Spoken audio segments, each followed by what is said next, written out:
So ngayon, pagkalala naman natin yung tungkol sa exponents. So yung exponents, madalas natin to nakikita.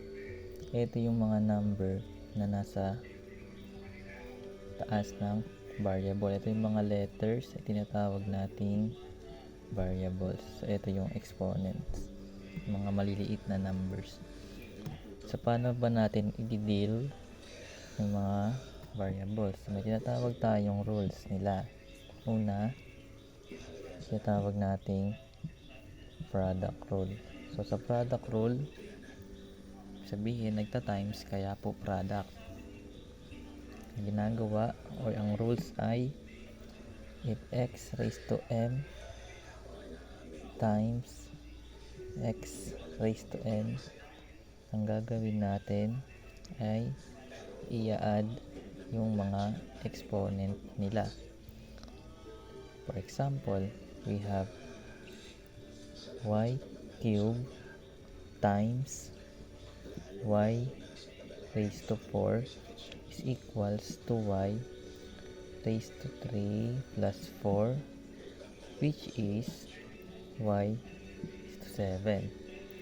So ganyan po yung product rule. Babasahin natin sila ng mabuti para alam yung gagawin. So mapapansin natin, dalawang beses natin nasabi yung variable. So y cube times y raised to 4, ang ginawa ay pinagpa-plus yung exponent. So ayan yung product rule. So another example, let's say we have 3x squared times 4x cubed. So babasahin ulit natin, 3x squared times 4x cubed. So dahil times yung mga numbers or yung coefficient na tinatawag,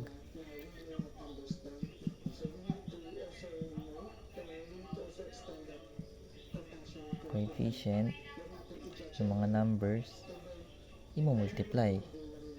So 3 times 4 is 12. So x squared times x cubed is x raised to 5. Kasi same variable, minultiply, i-add yung exponent. So yan po yung sagot natin dyan. So how about the next rule, which is power rule. So power rule states that x raised to m raised to n is equals to x raised to m times n. So sabi, babasahin natin na x raised to m raised to n. Isang beses lang natin nasabi yung variables. So kapag may parenthesis at may exponent pa sa labas, i-multiply natin yung exponent nila.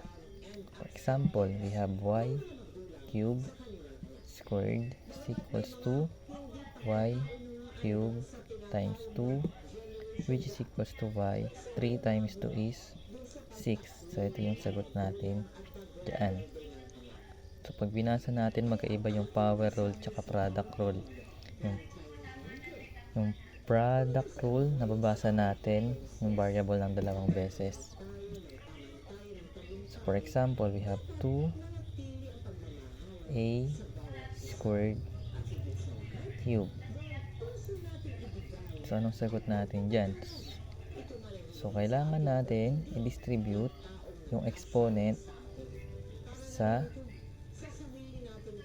space natin sa loob ng parenthesis. So magkakaroon tayo ng 2 cube a squared times 3. So ano ba yung 2 cube? So kung mapapansin natin sa exponents, ang 2 cube is 2 times 2 times 2.